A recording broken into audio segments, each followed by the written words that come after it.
ఈరోజు ఒక 70-year-old female మా ఎండోస్కోపీ యూనిట్కి వచ్చింది. నేను doctor Rajendra Prasad, consultant gastroenterologist, Brinda gastro centre, Kurnool. 70-year-old female మింగడానికి చాలా కష్టంగా ఉంది అని వచ్చింది. ఏంటమ్మా 1 month నుంచి ప్రాబ్లం ఉంది కదా, మరి ఏంటి, ఎందుకు ఇంత లేట్గా వచ్చావు అని అడిగాను. సార్ ఆల్రెడీ చూపించాను, ఇట్లా నేను ఆర్టిఫిషియల్ టీత్ డెంచర్స్ పెట్టుకున్నాను, అది పొరపాటుగా మింగేశాను, అది గొంతులో ఇరుక్కొని పోయిందని చెప్పారు. అనంతపూర్లో చూపించాను, అక్కడ ఎండోస్కోపీతో తీయాలి అని ట్రై చేశారు కానీ రాలేదు సార్. ఇంకా అట్లాగే వాటర్ మాత్రమే తీసుకుంటూ గడిపాను.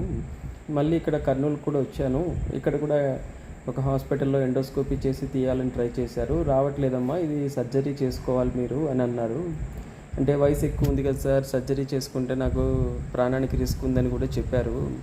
సో దాంతో నేను ఇన్ని రోజులు లేట్ అలాగే ఉండిపోయాను. అది మాకి వేరే డాక్టర్ ద్వారా మీరైతే చేయగలరు అని తెలిసింది, అందుకే వచ్చాము అని అన్నారు.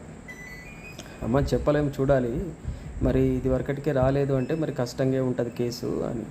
సో ఎండోస్కోపీ చేసాము. ఎండోస్కోపీ చేస్తే ఎండోస్కోపీలో మనకి అక్కడ డెంచర్స్ బాగా పెద్ద సైజు ఉంది, అది బాగా ఇంపాక్ట్ అయిపోయి స్టకప్ అయిపోయింది.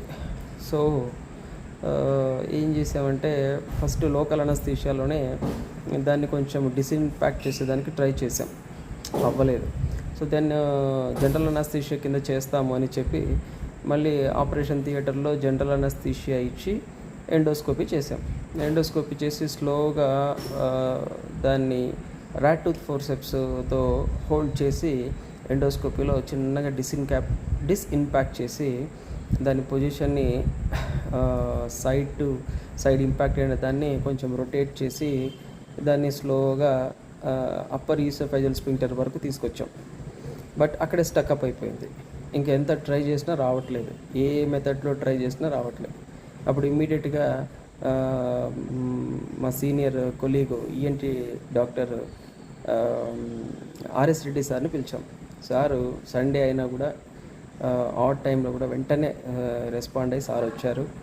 చూసాము, సారు వెంటనే చూశారు, రిజిడ్ లరింగోస్కోపీ చేసి దాన్ని ఐడెంటిఫై చేసి ఆ అప్పర్ ఈసోఫేజియల్ స్ఫింక్టర్ దగ్గర నుంచి దాన్ని రిమూవ్ చేసేసారు. వితిన్ 2 minutesలో రిమూవ్ చేసేసారు. సో సక్సెస్ఫుల్గా ఇది తీసేసి తర్వాత రైల్స్ ట్యూబ్ పెట్టేసేసి పేషెంట్ని డిశ్చార్జ్ చేయడం జరిగింది. Patient is so happy, we're also so happy.